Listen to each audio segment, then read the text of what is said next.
Another one? What's with these guys?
And hello, everyone, and welcome to Red United TV. It's your boy Ivorian Spice, and we are back at again with another podcast. And you know what it is? It is another Manchester United podcast. Another week where Manchester United have disappointed us yet again in the Premier League, and we're here to discuss it all. You already know about that. Of course, we've got Matheus Cunha to discuss. Big transfer deal that's coming, reported by Fabrizio Romano. And then you see the title, Ratcliffe fears Amorim's exits. Yet another week we talk about Ruben Amorim future at Manchester United. I've got the guys in the background. Jerome will join us later on. Got Uche, Ems in the background. I'm going to bring them in. But first of all, guys, don't forget to smash that like button, subscribe, share across all social media platforms. Click on the description to click on the link to follow Red United TV across all social media platforms. For those who love their shoes, Echo link is in the description. Click that and you'll get a little something as well. And also it helps me as well. So please make sure you click on that link. But it is what it is. Let's get straight into it because Manchester United have lost another week and it's a big week ahead of us.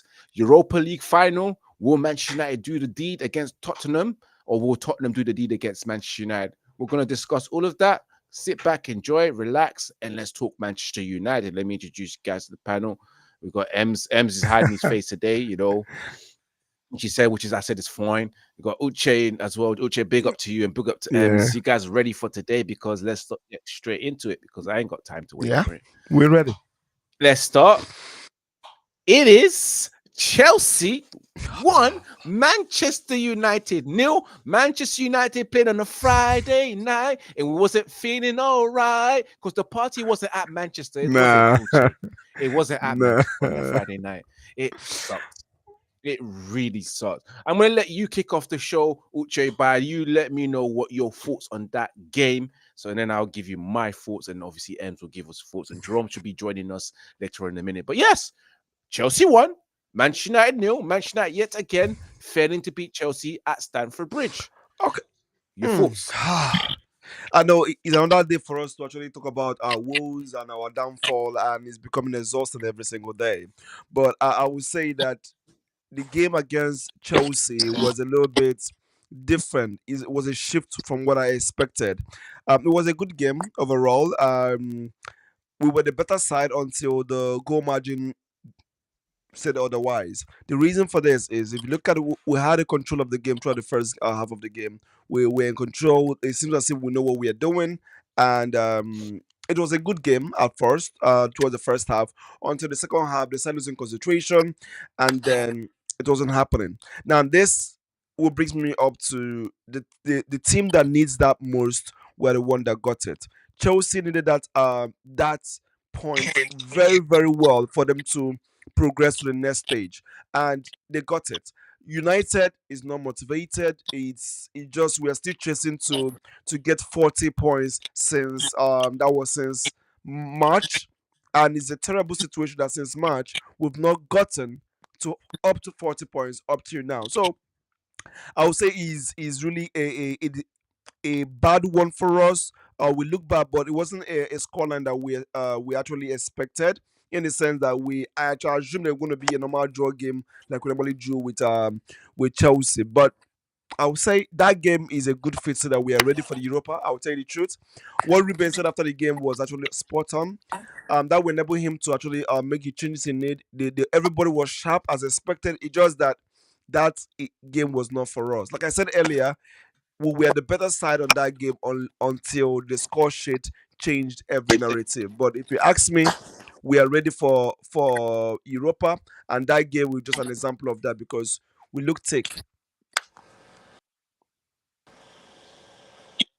Yeah, we looked at it indeed. You know what? Yeah, I have to say, when I watched that match, I don't know if he was the better team.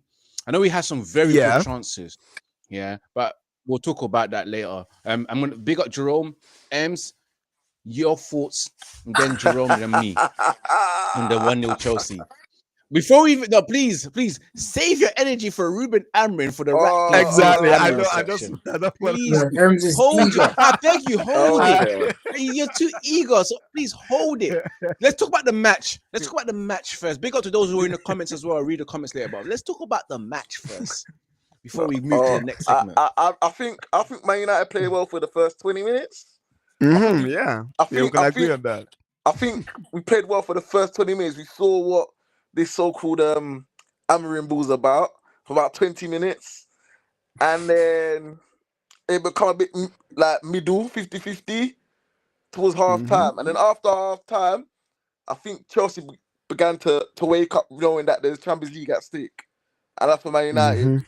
We have nothing to play for, you know what I mean? As Uche said, you know, we've already got 9 points, you know what I mean? 9 points. From 2025, 9 points. We haven't got 40 points. But I think, I just think that we lack cutting edge, bruv. Like, proper cutting edge. We don't have it. We don't have it. We could defend for 90 minutes, but we let one go in, and it looks like our defense can't defend due to the fact we don't have no killers. You know, I can't even think of a meaningful chance we had in the game. I think it was Ahmad on the right, and I think the keeper saved it. Other than that, I don't really think we threatened Chelsea that much. If I'm honest, if we think about it, right, we had like good ball possession, but ball possession don't get you anywhere. So for me, I think, and also I like to say, bro, there's two poor teams, in my opinion, in terms of the. No, it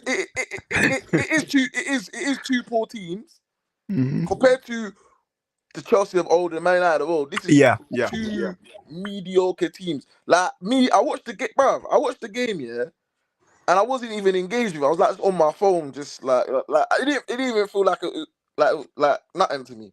But I do feel it's a poor game, and hopefully next season, you know, the standard of football is going to be better. But overall, I think Chelsea maybe edged it just slightly, but it does say a lot about the quality of Chelsea that Man United ain't really motivated because we want to play the final for Wednesday. So it does kind of say a lot to me that the quality of Premier League football is not that great. That just MZ to add what you said. You were pressing your phone was because the game was not of no importance to you. And I bet you all Chelsea fans, everybody are glued to their screen. It was a huge decider for them to decide whether they're going to stay or not. It was a huge game for the Chelsea players. And that's what changed the game because they wanted it more than us. And even when they scored, we were not even gingered to actually try to make a comeback or now. We're just... it's like we're floating around, and you know what? Like, I know we say we're not going to talk about the match. I'm not talking about, but I just feel I just feel like what I don't like, right, it just feels like there's a mad acceptance, and I've never seen. I've been Man United fan for what 30 odd years, right? And I've never seen Man United lose a game, like lose games where we lose them, and it's just an acceptance, bro. I've never ever seen that. And I'm sorry, I know we're gonna talk about a manager. I'm not gonna talk about. I'm just saying, come next season, blood. That. Listen, the first 5 games, blood. If there's not W's, blood. If there's not W's, there's problems. Carnage, bro. There'll be blood on people's hands. Serious. Exactly. Is clear. It's clear. It's obvious. It's obvious that it is. Like you just said, since my life, this is the first time I'm seeing United in the 16th position, a game to go. Since my life. And what I mean, since my life, it's something when you talk like it can't really happen. All through my life, even though you see ourselves 11th, I'll tell myself, oh no, don't worry, we'll come back. We'll wake up. We'll make it. We're gonna run. But this, bro, like even against, I know we're talking about the game, right? But even the game against Aston Villa, mate, I have no emotion, bro. I'm just gonna sit there and let it drift. You know. But anyways, I've done my bit. Jerome, you like to? I want to hear what you want to say, Jerome. I want to see what you please. Yeah, Jerome, let's get your thoughts on the game, Jerome. Let's get on your thoughts. I know he's trying to cook us for Amorim. Yeah. He's trying to get us there. He's trying to tilt us up and make us break our code. Yeah. But let's keep ourselves intact for the second segment. Your thoughts on the game against Chelsea, I was just sitting there quietly, just listening to a lot of ranting. What ranting? Going back to the game. I was balanced. Yeah, going back to the game. In all honesty, it was a nothing game really, and I expected us to lose like 2 or 3-0 comfortably. The fact that it was only 1-0, as M said, shows how lacking in quality Chelsea are, not just us. So it does kind of tell you that us being in 16th place, even though we deserve to be there, it's not a reality of where we should be based on how we played against Chelsea, because we did pass the ball around quite well. I think we finished on like 54% possession, which is quite rare at Stamford Bridge, because pre and post Roman Abramovich, Stamford Bridge has always been a difficult ground for us anyway. So for us to win there, considering that we got the Europa League on Wednesday, was asking a bit much. So a defeat was more or less expected. It was just all about getting the team ready for Wednesday and seeing what his starting 11 is going to be based on the performance against Chelsea. And in the first half, I think we looked quite comfortable. I was watching the game, I was thinking, nothing's really happening, but we're not really getting pammed or anything. So it was almost like both teams weren't really at the races. They were just playing at their own slow pace. We saw some good patterns of play, and Maguire was unlucky to take the lead. I thought he scored. I thought it was a goal, and then when it went to VAR, then he was just slightly offside. I think Højlund was actually offside, even though he wasn't involved in play. He was just there offside. I was thinking, this guy, like, we need much better up front. Like, we've just been talking Maguire playing up front. I don't think he should play up front, but I think as a plan B, just stick him up there. For like 10-15 minutes or so and see what he can do. But the second half, Chelsea kind of got going because obviously they're playing for top 5 to get straight into the Champions League. And you could see that they had a bit more energy about them. You could see us, we didn't really want to go for it because we're kind of just in the middle of nowhere, sitting in 16th. We're not going to, I think the only highest we can get is either 15th or 14th. And I think it's probably not possible now, isn't it? So it's like, why is the players going to break their necks to try and do anything at Chelsea and risk injury for the Europa League on Wednesday? So you could see that the team kind of let their foot off the gas. There wasn't that much fight or passion or anything. It was just like an acceptance that, just see this game out. Hopefully don't pick up any injuries and then just prepare for Wednesday.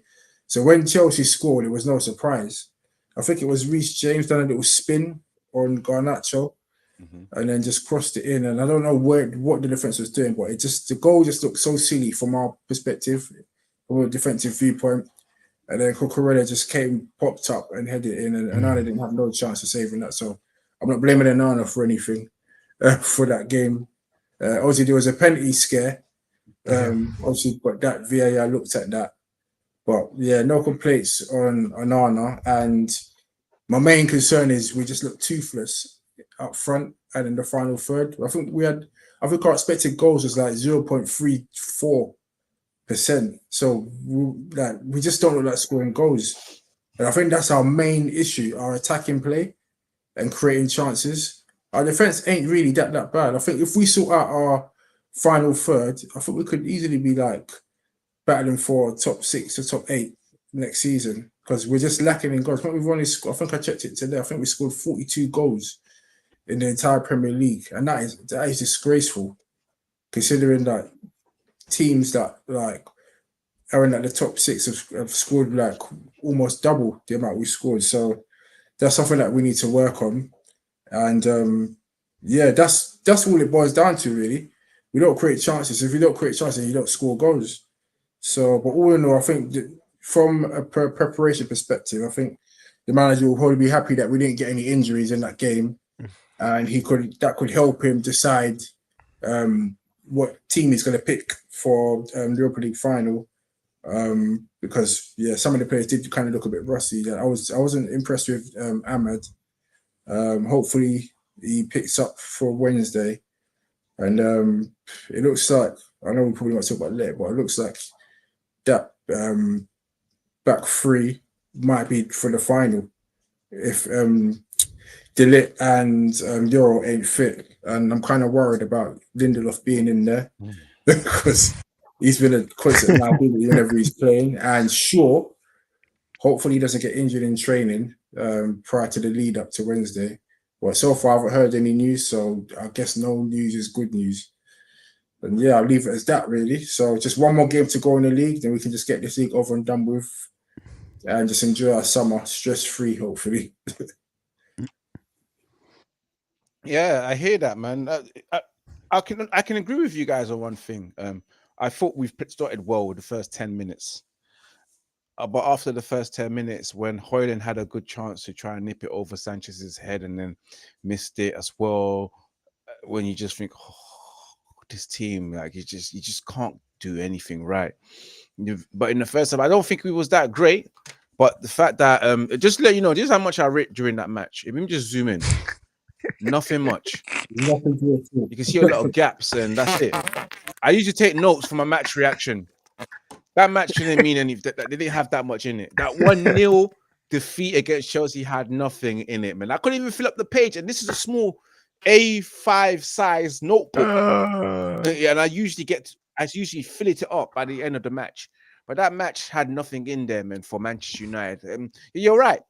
I don't think the players wanted to give it their all, even though they had a bright start in the first 10 minutes. And then, of course, typical Manchester United, start off well away from home and then let the whole game just eat you alive. And that's what happened in that first half. So, the goal that we scored was so unfortunate. It was marginally close, you know. If that technology of VAR, I mean, the offside line checker wasn't there, I reckon we probably could have got away with it. Yeah, we could have got away with it and got that goal. But I knew the moment we scored and then the goal got taken away, I thought, yeah, Chelsea will try their best to try and come back. Luckily, the penalty that was given to them wasn't a penalty, you know, which is to me, I agree with the referee. The VAR, it's not a penalty, but that referee as well just pointed straight to the spot and never really checked properly. I'm so glad VAR intervened. But we was poor throughout the whole second half. I can't remember us testing Sanchez. Yes, we had 51% of the possession at the end of the game, when the stats were shown. But I believe we only had one shot on target. Yeah. We only had one shot on target. That was the first half. Yeah, that was really bad. In the whole 90-minute game, literally just one shot, one goal. Yeah. And the goal we conceded, oh my God. Reece James. Garnacho comes on, you know. Our guy Alejandro Garnacho comes on to make a difference. But he makes a difference in our end, in defending, by getting turned by Reece James with his 1 foot. 1 foot. It was that I believe that was his left foot, right, where he kept that ball and turned around with that 1 foot to cross it in with the other foot. And then the goal by Cucurella, who scored his 6th, 7th goal of the season. Disgrace. I don't think we can do anything against Chelsea. I'll be honest with you, any fans that went into that game thinking that we'll get something, you must be crazy. Because Stamford Bridge is a stadium we don't go there and get results. Even when we was under Louis van Gaal and we dominated 60% of the ball or 70% of the ball, they still beat us 1-0 with Eden Hazard. Yeah, we dominated the ball. We still couldn't do it and get them over the line and win. And we're due for one. We are, but not with this team. You know, didn't create much. Bruno was not his best. I'm tired of seeing Lindelof. I can't believe Lindelof is still here and survived for about 3, 4, 5 managers. If you have let's put the interims in there like Ruben Van Nistelrooy and Ratcliffe. He's had about 5 managers experience, and he's still there playing in centre back. If Jerome, I fear for this Wednesday if we see that defense of Luke Shaw, Harry Maguire, and Lindelof. That's basically Oli error again. Oli's error. Jose Mourinho's error, all in one and at the back line. None of our new signings in the back. No De Ligt, no Lenny Euro, no that kind of stuff. And it scares me. It scares me. That means we might not have the best game defensively on Wednesday. But it is what it is, man. I was disappointed, as always. I'm not surprised. This 40 points is never going to happen. The last game of the season against Aston Villa, if you think we're going to get this magic 40 points mark. Imagine we had to get this 40 point mark to survive of relegation. We're lucky that the other teams are quite poor because 40 is the safety mark and we can't even get that out of 37 games. Anyway, guys, it is what it is with Manchester United. If you saw my match reaction, for those who watched it, the title was "Losing is the norm." Yeah, losing is the norm. Yes, Uche said it. I can't believe it. If we go into games. But I would like to challenge Ems. We do go into games. We have been going to games before in the past where we're just accepting defeat under Oli towards the end of his tenure. Under Jose Mourinho, we said every game we'll probably end up losing because we was losing games. Is that me? No, that's guys? Can you guys hear MZ, your mic is not really positioned very well. You need to sort out your mic. You need to sort out your mic. It's not picking up properly. You sound like okay. So might want to check your settings on your restream. But yes, Coach. Let's continue talking about that game. About that game, I think that the table has turned around, and if this season were to get extended to like maybe 10 more games, United will still lose the whole 10 more games.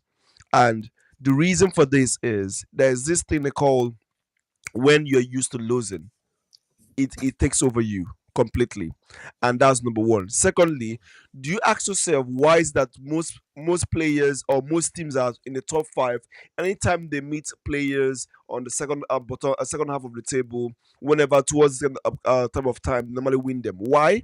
Because you that is in maybe let's say 12, 14, 15, you have nothing to fight for, so that already kills your momentum and your zeal to fight. But the other player that is on 6th, 7th, 4, 5, they're fighting to climb up. So that's one bad thing about when you are on the second half of the table. It kills your morale, your momentum to actually fight. The other teams actually in the first half, I will always have a better chance over you because they are motivated. They have somewhere they're looking up to. Where is United looking out to? 40. That's nothing. It's not enough to motivate any player. None. That is why every single time you see big teams beating any team on the half of the table because they have nothing to fight for, especially now that the court is always closing up. Now, in the terms of overall play, I know we don't want to talk about Ruben right now, but if you look at all the whole setting, you notice that we have what it takes to win. It's all in our hands. The reason why I'm pointing this out, if you saw what we played in the first half, you saw that also that there's one glitch I wanted to point out before I even talk about that, is that the team do not trust Rasmus anymore. Not because they have already been doing that before throughout last season, or not even this season. They barely pass ball to him. They only give him the ball only when he's the only available option. I've been in that kind of situation before. Nobody gives him the ball. Bruno having the biggest creation of chances in Premier League, yet has little or more given to Rasmus, speaks volume. You can imagine a midfielder like like Bruno, that would prefer to give ball to the left side of the wing, right side, or even compete. How can you be competing for the highest goal scorer because you don't trust your number 9? Believe you me, if we have somebody like Zlatan or even Lukaku, there is no how Bruno will be taking some shots that he's taking for some distance. We have some players to pass to. Let's be realistic. Bruno, at some point, is one of the reasons why Rasmus is not performing. You're not giving him the confidence. Ooh, interesting. I want to hear this. Yes. I want to hear this. I want to hear this. What? Go on, Now, elaborate let on me that. I want to elaborate on hear that. this. I'm not talking about just now. Let's take season back. This is not the first time. He keeps complaining. I think you've not seen the first time that you see Rasmus there's showing so many tantrums, showing his frustrations when he's open to have the ball and nobody gives him. All of them are going for goal. Checky Garnacho goes for goal. You check it the other side, what was his name? Ahmad, all of them goes for goal. No one sees him in the pitch. And because he's a young player, he can't command it because most times they have the ball, his confidence is actually low and he's not delivering. That has a way to impact on him. And the team is not helping him. Even the time when he needs to, why can't Bruno give him the penalty to take? Come on. Let's be realistic here. Why can't Bruno? I can't agree with you. We're in I'm the sorry. season. Your striker has not scored. Your striker has not scored a goal for how many months? And you keep taking the penalty for what? What are you taking the penalty for? What is it? This is a penalty. I'm coming. We see a situation whereby you have Marshall. When Marshall was actually on the goal drought, what happened? They gave him the ball. So was it mean that? Yeah, but the difference with Bruno rates Marshall. Yes. you don't rate. Højlund don't take shots. No, this is about penalty. Come on, this is a penalty. Yeah, we're talking about most players in the team could score a penalty. I think we need more than that to get Rasmus. How many penalties has he tried before? Have you played one before? Yeah. Well, above Uche, Uche is simply not good enough. I'm giving you the studies of how he should. No. Wait. I want to back Uche. When Rashford was going through his goal drought, Uche, when Rashford was going through drought, didn't Bruno say, "My friend, take please for your confidence"? But yet you still greedy on it. You're holding on the whole ball tight, and you want him to grow. I saw his comment last time where he was saying that that his biggest achievement that doesn't want to even win the player of the season is for next season for someone else to try it. How will someone try it when you're taking over the goal assist and the goals? Why are you competing with your strikers? Nah, this is one thing I do agree with you is that as Bruno's the captain, he should be trying to look after Højlund. And he's not. Help him through this tough period. But I think it's so far gone now. It's almost like Højlund's just a lost cause now, and they're just done with him. That's basically what it is. That's just it. But last season they had the chance. Guy, I watched this game. If you go through my post every single, I keep saying it. He's always run into spaces. No, before people don't know him. When he came through, I was trying to see what kind of player he is, and he run into spaces every now and then, and he gets caught the pass. No one gives you a pass. You know what it means for you to be a striker? You run on high speed to run to space, and the ball was not given to you. You're meant to run back again, to run back into space is exhausting, and you still need to mark ball. Is excruciating for as a player, and you don't get it the whole 90 minutes. When was the last time we gave him the ball on through either out or left? It's too bad. Throughout last season it happened. Now this isn't a goal. He don't make runs. You don't make good runs. See, I've watched him go throughout last season when he came. I've watched. Let me say something. No. People actually say that his runs are before. I was arguing that most of his runs is not good. That he's not good in positioning. But come of it. Your striker runs up, take the run. No matter what, the first thing you do is to give him the ball. It's ideal. Let me tell you, if it's Ibrahimovic or Cristiano Ronaldo is in that pitch, come on. That's because they're proper strikers, isn't it? I think Højlund had his chance, and he didn't take his chance. That's okay. You had the chance. Who are them to do that? Who are them to decide that he had this chance? How many chances has all of them had? Well, Højlund needs to take it upon himself, and he hasn't. What they are doing to 2 Højlund years now, has gone now. It's too far gone. See what they are doing to him. Give him another third season. See what they are doing to him now. They are isolating him. What they did back in the days in Nigerian squad, they did to who they call Rashidi Yekini, when he was saying that he was the almighty player. The midfield, they isolated you. If you don't give it the ball, you won't shine. And that's what they're doing. How many passes? How many true passes did you see Højlund get? Not about now. Check all through this season. All through this season. How many times have you seen them give him every single pass? It doesn't work like that. No one, even up to the extent that Garnacho, Ahmad, they blanked him out, and that boy lost hope. Right now, he has lost so much hope that even if you're with a ball coming, he doesn't run out anymore because you guys have broken his heart.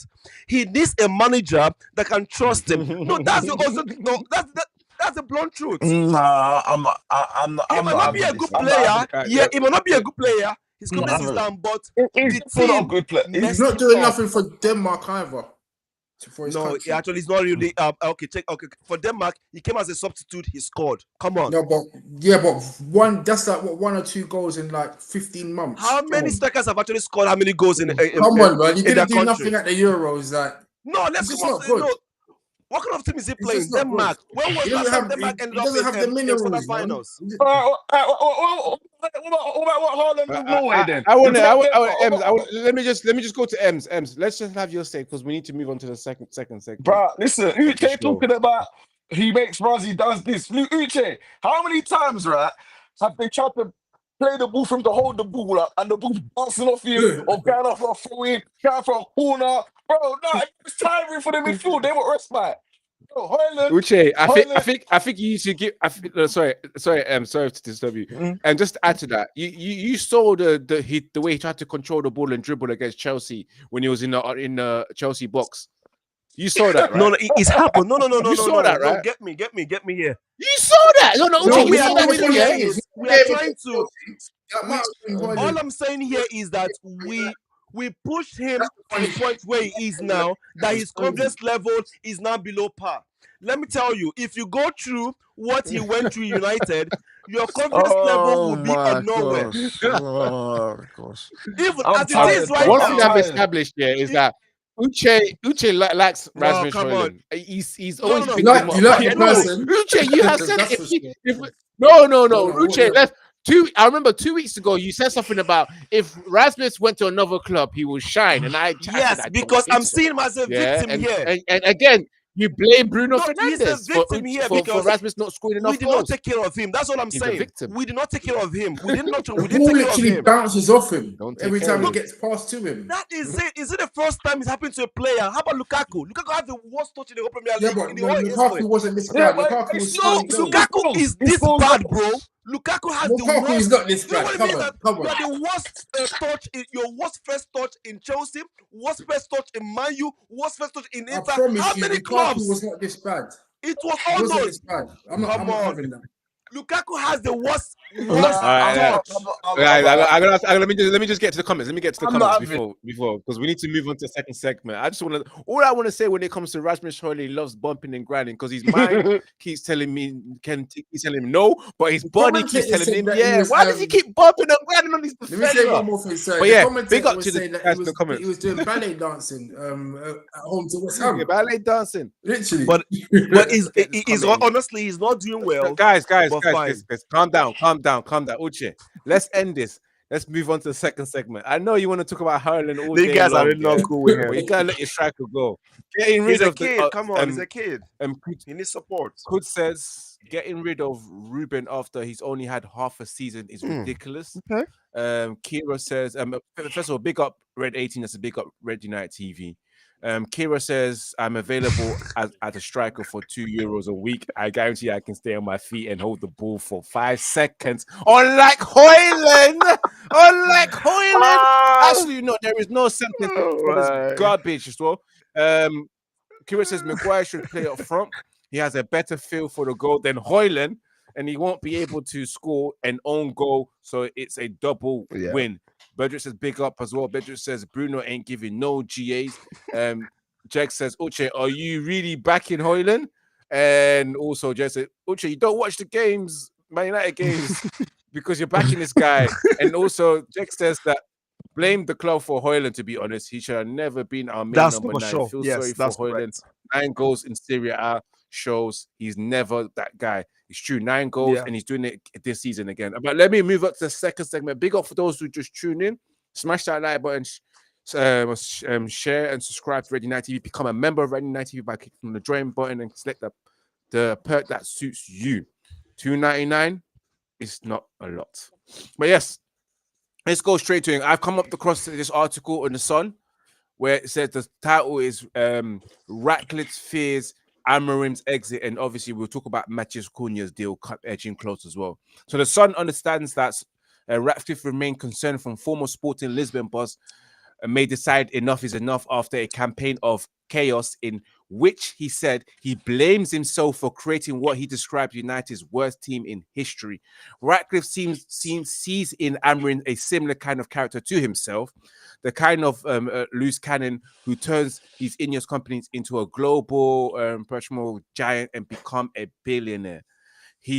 But he wants to know for sure that the manager will at least see out the remaining 2 years of his contract instead of leaving United in an even deeper mess. So, according to the Sun, Abdullah has brought us breaking news as well. We'll go to that Cunha from Louis. Big up Abdullah as well, man. Smash that like button. But yes, according to the Sun, Ratcliffe doesn't want him to leave.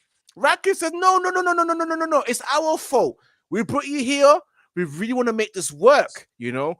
We don't want you to leave. But last week, Aaron said, if we start the season like the way we're playing right now in this kind of performance, then the club may need to get someone else instead, yeah?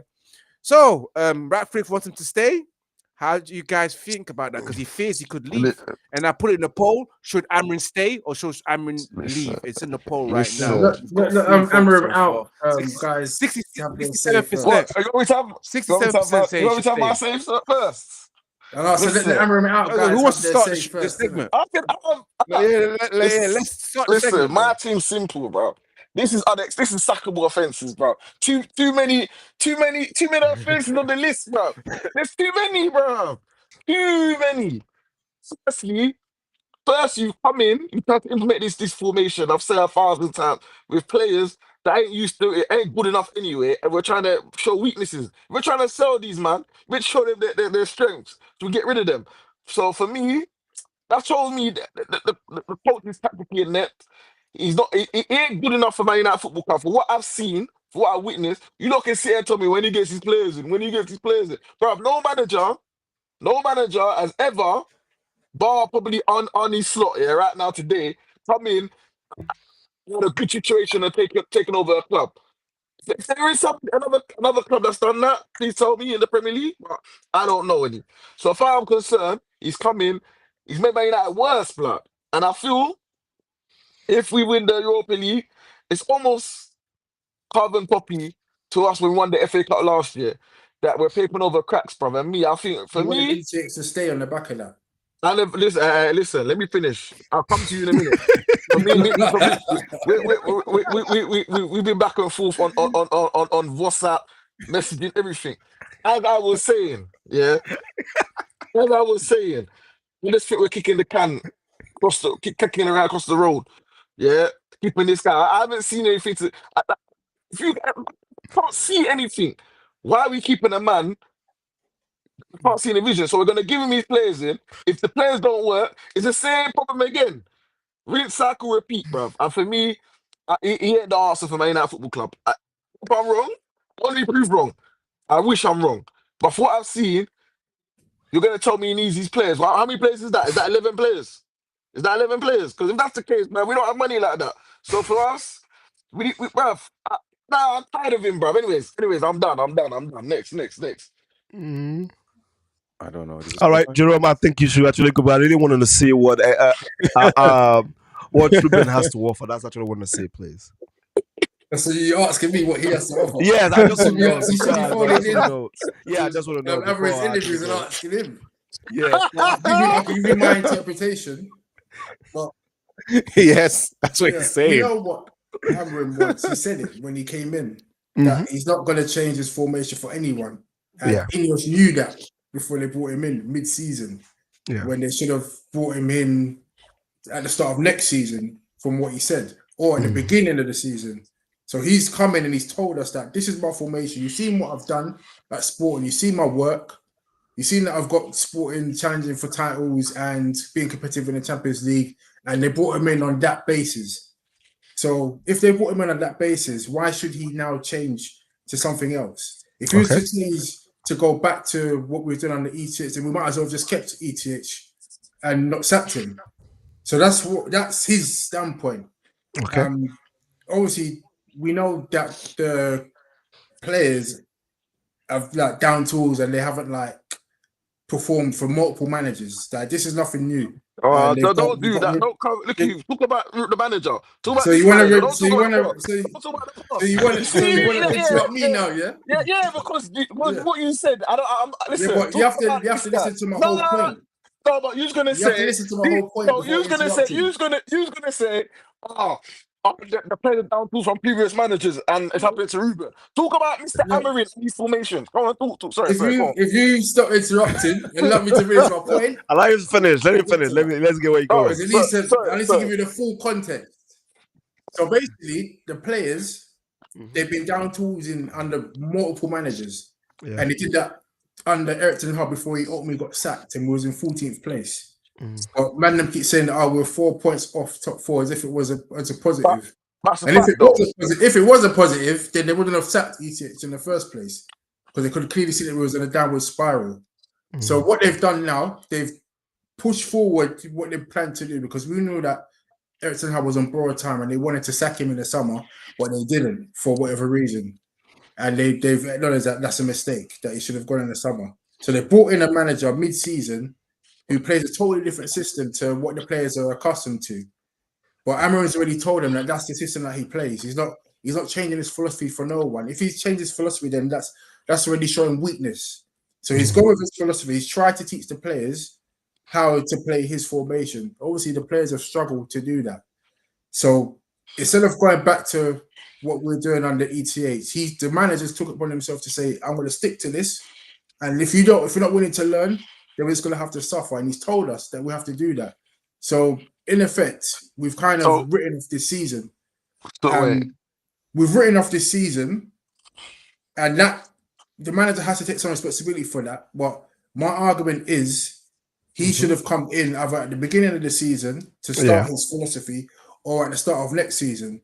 So you can't put this all down on Amorim I can. For our current position. Because he already told the board this already about his back three.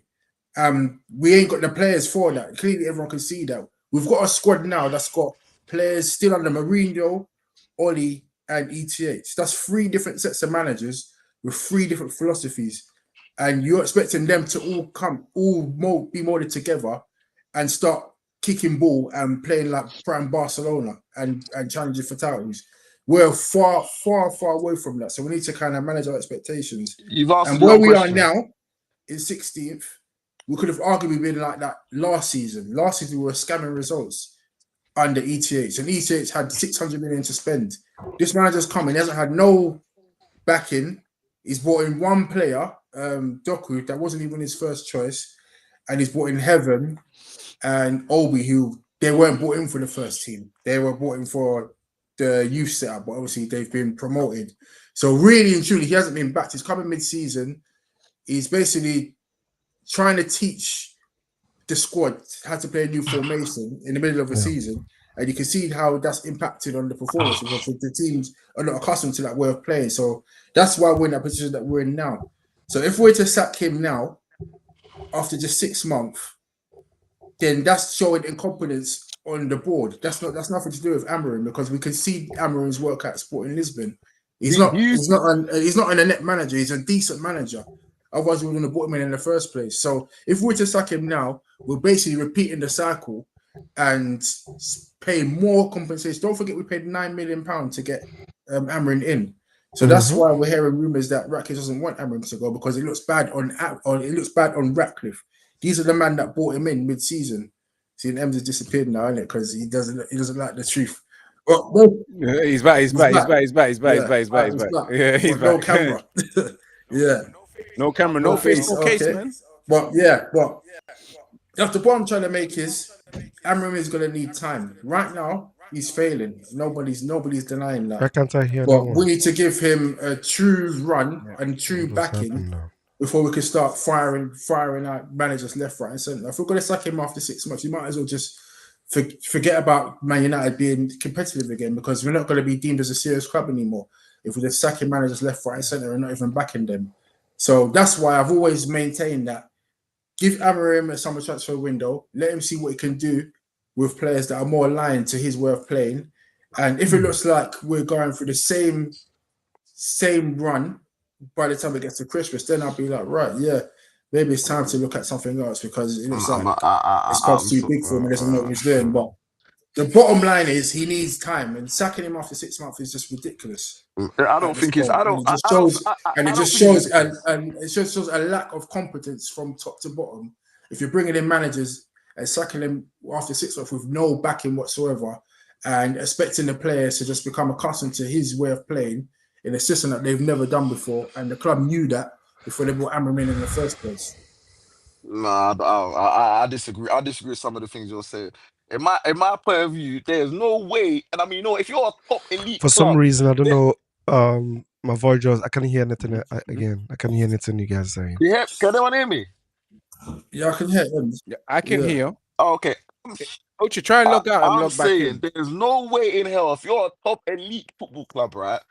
If you're Real Madrid, Barcelona, Bayern Munich, Inter Milan, Juventus, and a new managers come in and they've made them worse, and they're 16th, 17th in the league respectively, they're still gonna be here come the start of next season. There is no way, and Respectfully, them teams that you just named off there, they're not in our position, and they've been they're clubs that have been run a lot better than us over the last decade. This is not just something that's happened over the last season. This is a build-up that has led to the point that we're on now.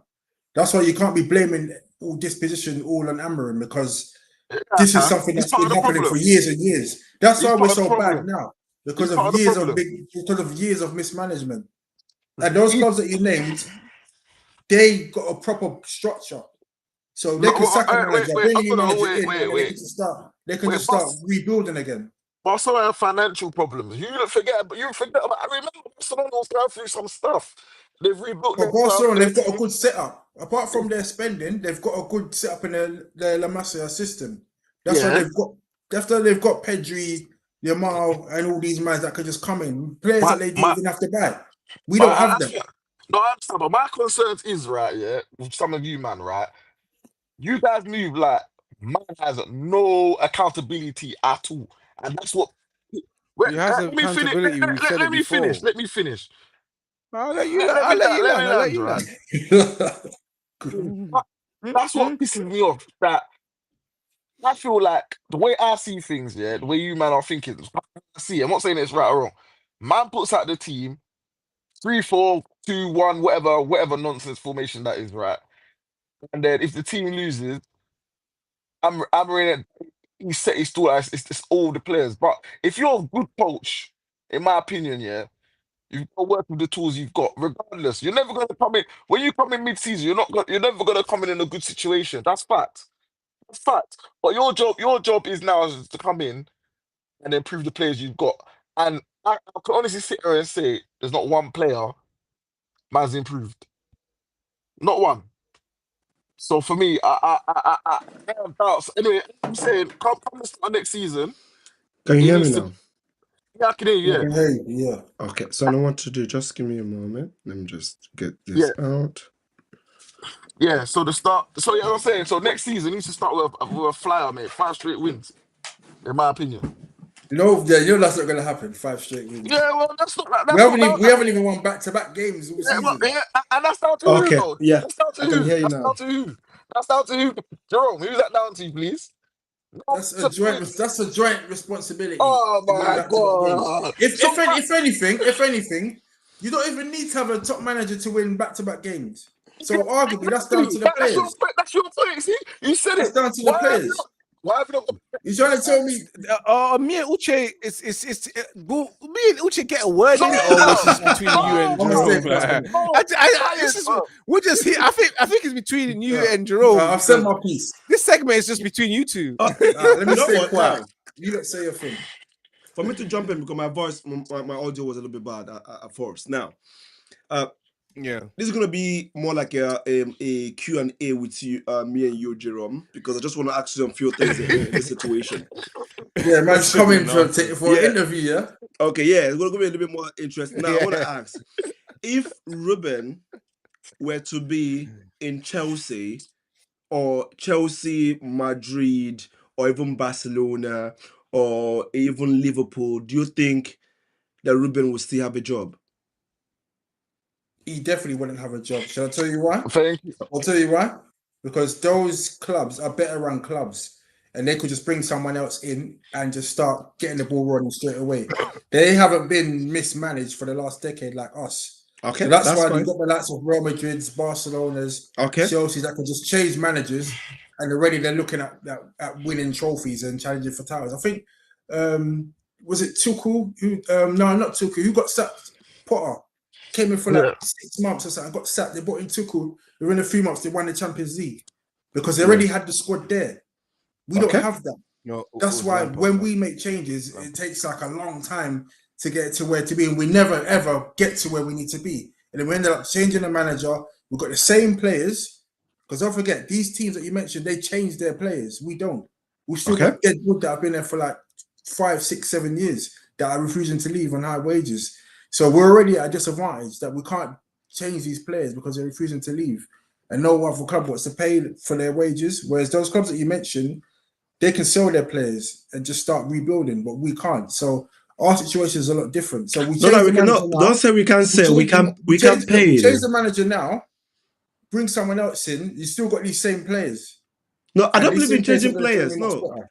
See where I'm going with this. I don't believe in changing Ruben Amorim as a manager right now. I don't believe, and maybe he's not doing well. I just want us to actually understand the numbers and the facts that we're dealing with here. I just want you to actually know that Ruben having a shot is just based on emotional blackmail. I just want you to understand that it has nothing to do with his tactics.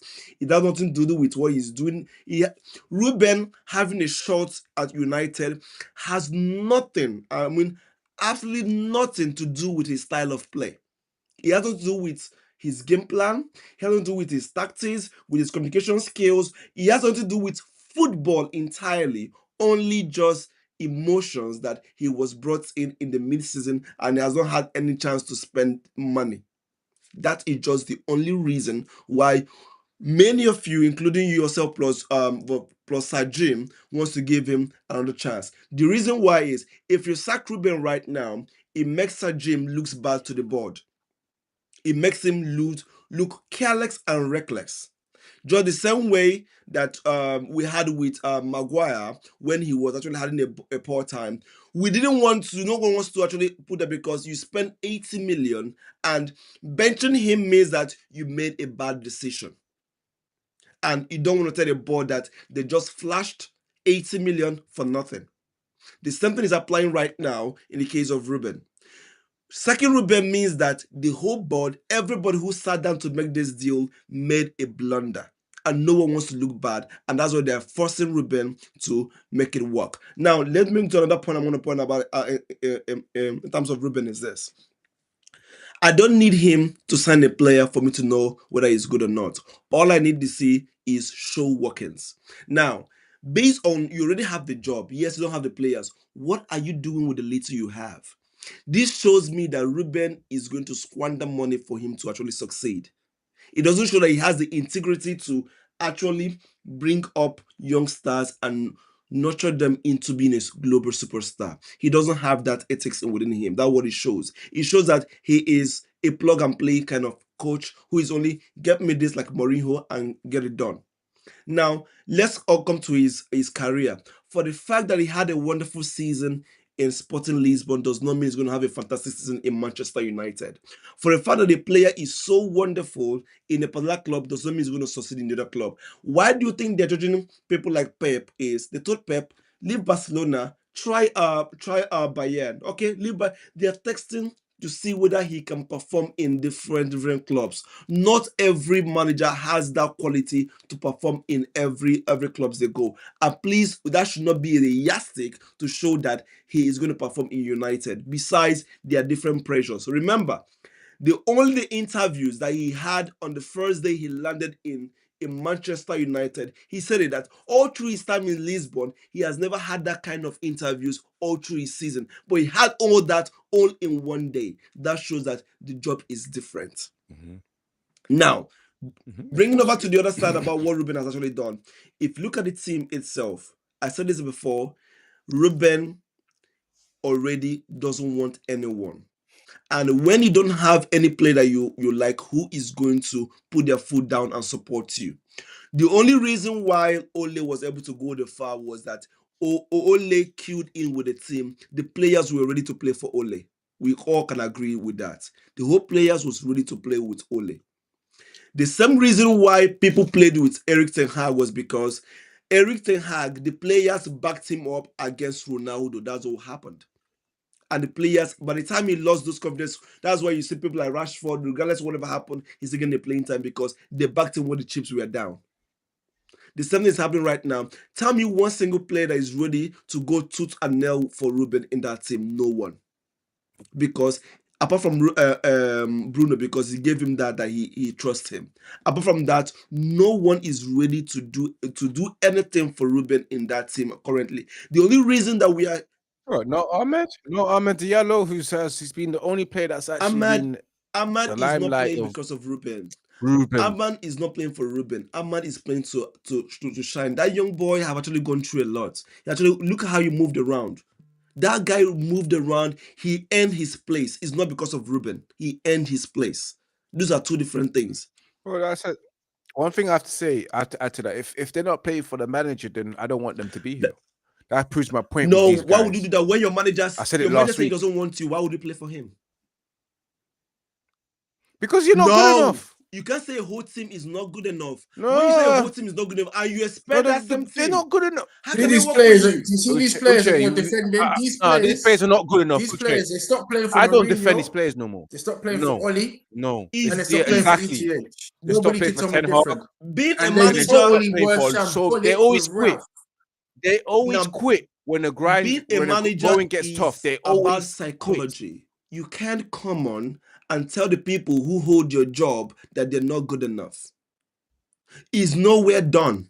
But you only do that when you drop a player. You only do that when you have your backup. I can tell you guys are not good enough because have a backup. He doesn't. But Uche, what I have to say is that these players need to be playing for their future. They're all on an addition, in my opinion. When this manager came, we all knew that a lot of these players were not good enough at all. Like, we all knew this, and they need to be told.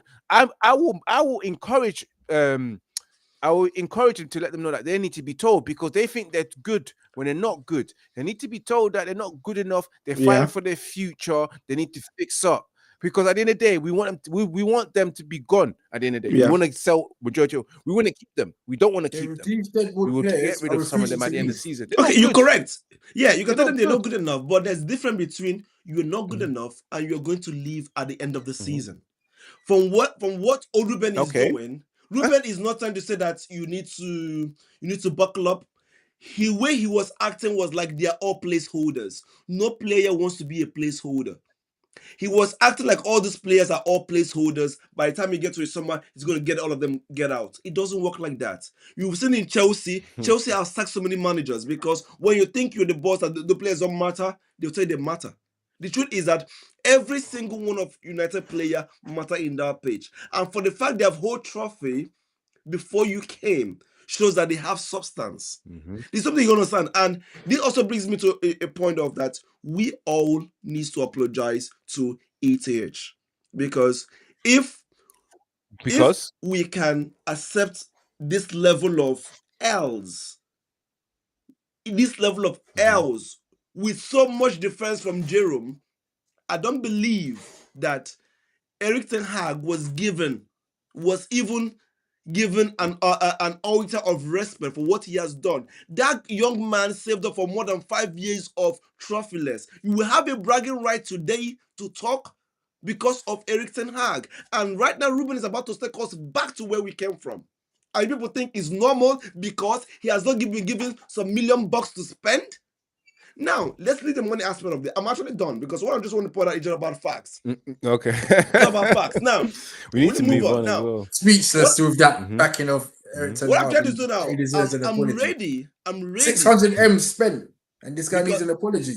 Yeah, we want to. That We were left on 14th place. All you are doing with now £600 million squad. Do you know how much what money you that want is? now 4 is points from top 4, lads. Don't forget. 14th place. You got 13 teams to overtake. No. Let's correct. That was the Erik ten Hag, the 4 points from 4. That was Ruud van Nistelrooy when he left. 4 points from 4th place. Now remember, we was far worse than Erik ten Hag. Now, see my We were point is shambolic. We lost to West Ham. we were shambolic. We were literally on a downward spiral. How much did Ole spend? Ole spent like 400 M's. What did you get? Nothing.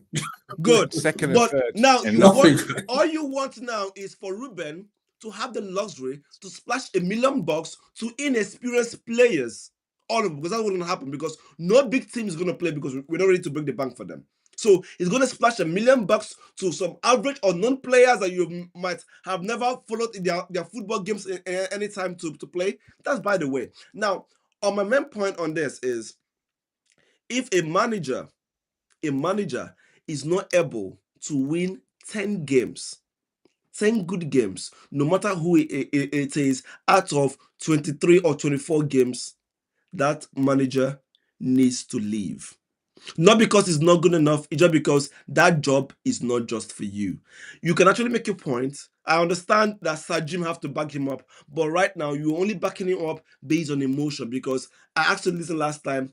What are the things on ground? What are the qualities that he actually brought into this team since he came in that gives you the authority that show that yes, he has what it takes to take us there? None. That's just all. None. You could obviously because the players are playing badly and they've not improved. But no, Uche. The players were playing badly before he came. I've always said this. We was 14th. We was 14th when he came. We 16th. We 16th now. We've only dropped 2 places. 2 trophies in 2 years. Tell me.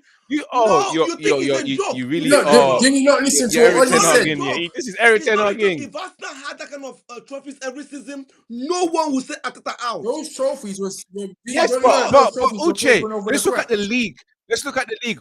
2 trophies, an FA Cup and a Carabao Cup. But where did we finish in the league in our first season? We finished 3rd, yeah. But somehow we said we fluked it. In our second season, it showed a true reflection, and we scammed and fluked some wins and managed to win the FA Cup, which was just covering papers over the cracks. And then when we went into that 3rd season with Erik ten Hag, we showed a real Manchester United on the Erik ten Hag.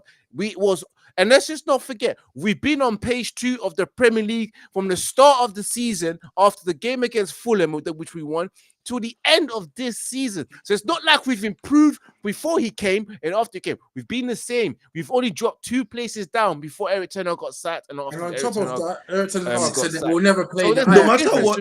But right now, no matter how bad and Erik ten Hag is right. Erik ten Hag came here and never installed the philosophy that he wanted to play because of these players. You had to backtrack. Didn't we not bring him in to play the Ajax way? Wait. No. Yes, no. We brought in Ruben to play the 3-4-3 formation. That's what to win games. What you do there, you want it here. No, stop. No, I'm not having that. No, don't do this. Don't do this. I've read my reports. Uche, you've read the reports. You've read the reports. The board wants exactly what they see there at Manchester United with the philosophy that they believe in. That's it. All you're saying is different. No. When they brought Amorim in, it's a risk. Okay. When they brought Amorim in, it was a risk because no one here sat here and said, I want Ruben Amorim. Damn. No one said this when Erik ten Hag got sacked. No one said we want Ruben Amorim. When they went for this young, up-and-coming Portuguese manager who's doing well in Sporting Lisbon so far in his 3rd or finals, his 1st season, they said, we're going to take that risk. He is to a bring the risk. philosophy to And win games. they have a if plan. the philosophy does not win games, what And is the goal of it? the system he does. If your philosophy does not win a play game, and play the system he has. it is crazy that you play a whole 23 games and you only win 6. Sorry. It's crazy. The number I know. is mind-blowing. I don't blame you Even here. I myself. I don't blame you here. ETH with ETH. You see the football that he was loving and enjoying, watching Ajax playing that Champions League, bopping Romelu off the pitch. That's what attracted our club to ETH. And he's brought in to play to instill that football to Man United. 2 years in, after 400 M spent, the manager says that we'll never play Ajax ball because we don't have the players for it. These times the board's we don't have the. It's gonna happen again. The board's given. It's gonna happen again. And Uche, we don't have the players right now. It's gonna happen again. And okay. See, was it Rio Ferdinand said you need to give him 3 windows, and I smile. 3 transfer windows before he can get what he wants, and that means our name should be L, because there is no how you're going to tell me that you're bringing a philosophy that does not translate into W. There is no how you want to paint it that is actually good. I would take Erik ten Hag any single day. In fact, since post Sir Ferguson, apart from you have Mourinho, he is number 3. Hope you know that. So, and Ruben, I don't know that actually. Right now, the person that didn't deserve to get sacked was LVG. Everyone else deserved to get sacked in the end. Regardless, they have already been sacked. What's the record? It's about the records, about what have you done and what you have said. He's actually the guy there. So what we are doing, and we have someone who is actually a new career manager handling one of the biggest clubs in the whole world, and is going 23 games, winning only 6, drawing 6. Come on, that is a sackable offense since like two months ago. Yeah, but the play. Can I say so? Let me add that a sackable offense, but under normal circumstances. But this ain't normal circumstances. This is the situation that we've been thrown into, and he has also been thrown into. Oche, let's not forget that the man just said, "Listen, I don't want to come now. You don't have the players. Give me the summer so I can buy the players and play the system that you've been begging for me to play." They said now or never, Ruben. As any person that gets offered a job like that could change your career, change your life, you will have to drop whatever you're doing and say, you know what, okay, you're going to submit. Yeah. You will submit, even though he said no, because it's the Manchester United. It doesn't come every day. It's once in a lifetime opportunity. And then when it comes to bringing him, he told you already, we don't have the players. Now he told the fans, for us to play the system, we will have to suffer. And you guys, guess what? We will suffer. And we suffered. This is not what suffering. He said this has come to light, and everyone's saying, "Get suffering." This is martyrdom. 16 and 17 suffering. This is martyrdom. He told us. This is martyrdom. He's not suffering. And he told us. He also told us if we don't play this way now, and then we play it later, it will be for us now. Let's find out whether we can play the system right now, and then we know exactly what we need to get. I'd rather play the system right now, experiment, and see what we need to get in the summer to fix the problems. Now, if he doesn't fix the problems when it comes after the summer transfer window, and we start the first 5 games, as M said, it has to be all W's, then I'm like, yo, you said it all.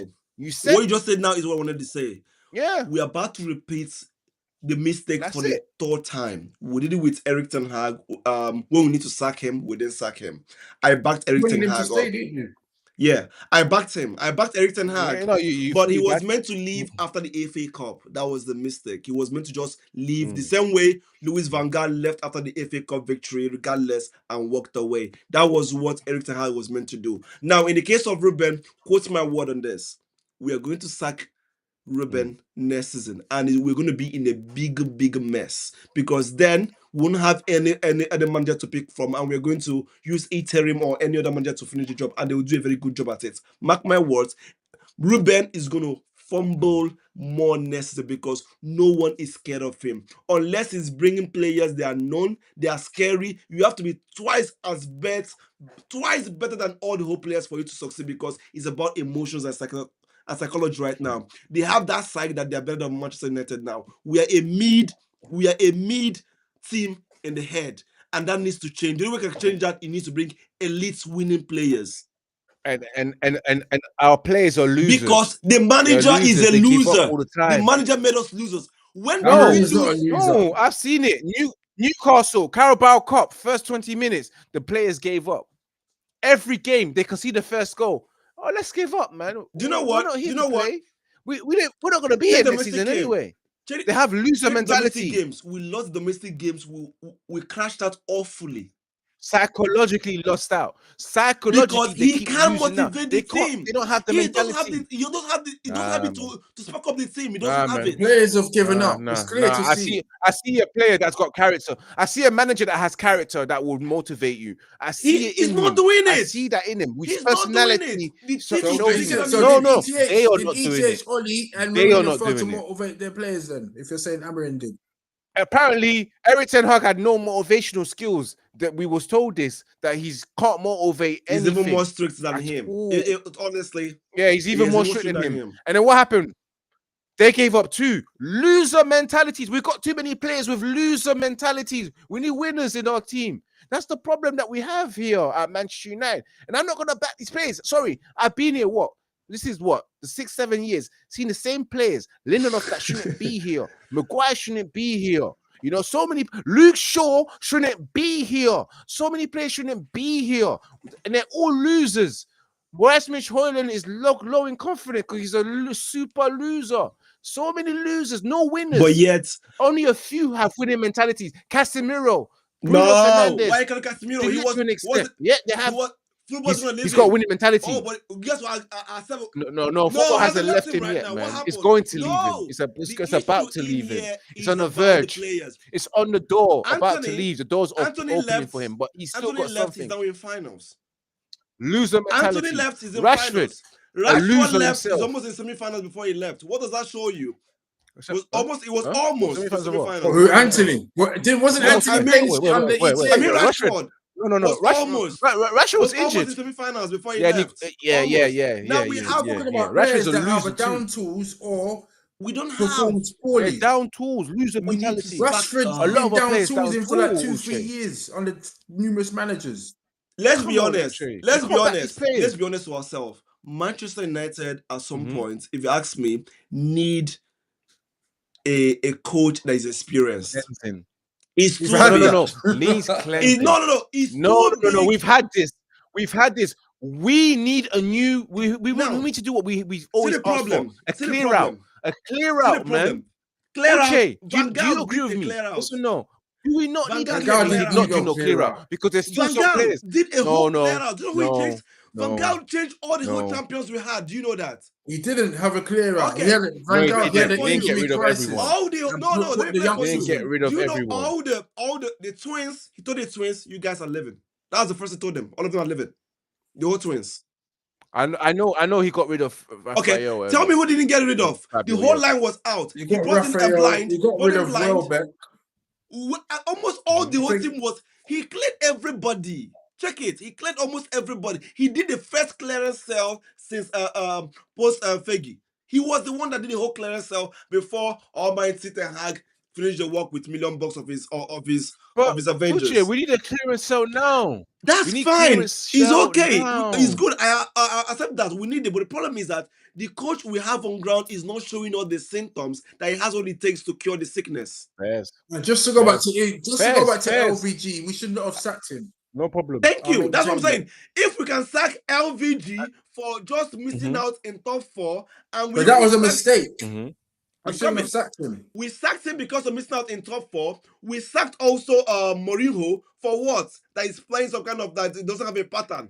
He's always That is playing players rubbish. down Defensive We tools. sacked football, him. no And they problem. Okay. didn't like the quality Losing. of the football. Players down We tools. sacked who again did we sack? We sacked the what do you call him? Ole, that he just been inconsistent, no trophy. That's just the point why you sacked him. The same way we are It doing. was just vibes, isn't it? There was which no is right. structure. Good. Now we sacked managers that are better than Ruben That should be in fine. more than 100 It's ways. vinegar oil. That's my problem. I'm saying here. If we can sack LVG for just missing out in top 4, we sacked Moyes for losing out in top 4. Every single time, our quality and our keeps dropping every single time. And we're dropping it too low. If we do this, the next match is going to rob us, oh my God, it's going to mess us up. We are dropping our quality every single time. It's going to go down more. Trust me. All eyes are on Ineos, isn't it? This is the new regime now. Yeah, it's all on Ineos. I'm not on Ruben Amorim. This is Ineos. Ineos and those players. Ineos put us in this mess. Just know that. Yeah. Just guys, we've kind of gone over our time. 1 hour and 15 minutes we've done so far because of we didn't even touch the other segments at all. Like we didn't even talk about matches. Cunha deal almost coming to an end. The problem, I'm even worried about all this. Honestly, I am. I'm worried. I'm deep worried because if we could be dropping this every single time, what do we have been dropping? Our form have been dropping. We sacked who? We sacked Moyes for not making to top 4. Oh, that's great. Second one, we sacked who? Van Gaal. Oh, you didn't make the top 4. That's good. And now we sacked Amorim. You were not good enough. Oh, that's good. Now we're dropping the bar very, very well. We're dropping the bar. The bar is going down. Now, very soon, we will not sack players just because we made it to 10th position. Watch me. We'll get it. Oh, it's good. Did a good job. 10th position. We are dropping the bar very, very well. In all honesty, our bar's been dropped long time ago. Because we didn't do a full sell and got Ineos in on this 25% thing, it's just going to be a slower process. If it was to sell to the Qataris, all the deadwood would have been gone already. We'd have had a new team. Thank you. The manager would have had a better environment to make use of and improve the team. But now it's just a slow burn at the moment. It's a slow and it's not good. I just guys, before because we need to end the show, we've gone way over our time. 17 minutes. We could go for another 20 minutes. I don't mind, but I'm sure everyone's getting tired of talking about this. We didn't even get touched about Cunha and the week ahead, the Europa League match against Tottenham. Before we even sign out, make sure you guys smash that like button, share across social media platforms. I'm just gonna get your final thoughts. And your final thoughts, I want it to be on Cunha and the Tottenham game. Okay. And just round yourself up, please. Yeah. But please don't take too long. Okay, let me wrap this up quickly. I'm looking forward to this Cunha deal. Like, I'm quite excited by that because he's a player that's coming specifically to play an Amorim system. It looks like he's going to be slotting into that number 10 role. And hopefully he could give us some creativity, some personality, and some fight and aggressiveness, some bite in the forward areas. Because at the moment, we're just toothless. And obviously, Wolves, they play a similar system to what Amorim plays, and he seems to be accustomed to it. So it seems like a no-brainer. And I'm just delighted that he seems to have chosen us despite our struggles this season, because he could have gone to a better run club. And with the Spurs game, I think the season just rides on this game. I think it's clear that the players have just given up on the Premier League from ages ago. They just kind of like played within themselves. But I think that they'll put a full effort out on Wednesday night to try and get the trophy to get Champions League football. Because obviously, if they win the Europa League, they get their 25%, or is it 20% or 25% pay rise, their Champions League wages. Yeah. So that's another incentive for them. So hopefully they can bring the trophy home and use their experience of playing in Bilbao already in the semi-finals. And and if we don't win it, then it's just going to slow our process in rebuilding, and we'll have to reconsider the transfer targets that we have. But hopefully the players just put in that one performance and then we can all enjoy our summer and then hopefully come back with better players and be better prepared with a good pre-season for the players to kind of like get more used to the way Amorim wants to play. Yeah. So what I would say is, I would say big ups to Ineos for actually backing the Ruben before the game, telling him that regardless whatever the result is, he's staying. That was a good one because nobody wants anyone to throw away the game, when you're living. So it's a good way, even though they can change your mind, but it's a good backing. I really like that. So that everybody will know that he's not going anywhere. So that's why I'm to the point. We're happy that he's not going anywhere. And all I'm asking for him to be is for him to be dynamic. I asked a journalist that is actually going to be live on Wednesday to just please asked Ruben for me, will you be dynamic in the future? Not sticking to just one formation. Yes, it's a serious problem because that formation has been cracked by every single body, and we are always on the defensive. Even like I said it before, we only have too many numbers. 1-1 marking, and we are out of numbers. We are outmarked. Even the one player, which is the Onana or the goalkeeper, give us advantage, is not working because we have more numbers. 6 against 5, it doesn't work. We are outnumbered. So that is what I need him to be dynamic. Try something out. You're a coach. You're a coach, please, for crying out loud. Do it. Bring your tactics. It's not about one thing. You didn't go to all the whole college, all your whole schooling and all this also just to study one formation. It doesn't work like that. You have to be dynamic. When things get tough, what do? Move players around. Be unpredictable. That's what I'm asking. We need to be unpredictable, and Ruben needs to start doing that. In terms of the game, it's a no-brainer that we are the favorite to win this. We will win this if we want to, except if we have to play towards the luck is on our side because we're playing against a team that's never known what it means to win a trophy, to win an European title. So it's something. So we have all the cards with us. It's now for us for our losing. That's what I have to say. It's for our losing. And if we play everything right, playing Ahmad, playing Garnacho, playing whoever it is want to play now, or even playing Maguire top 9, that's better. It's better play Maguire top 9, play Ahmad on the right, play Garnacho on the right, then dip in, you have your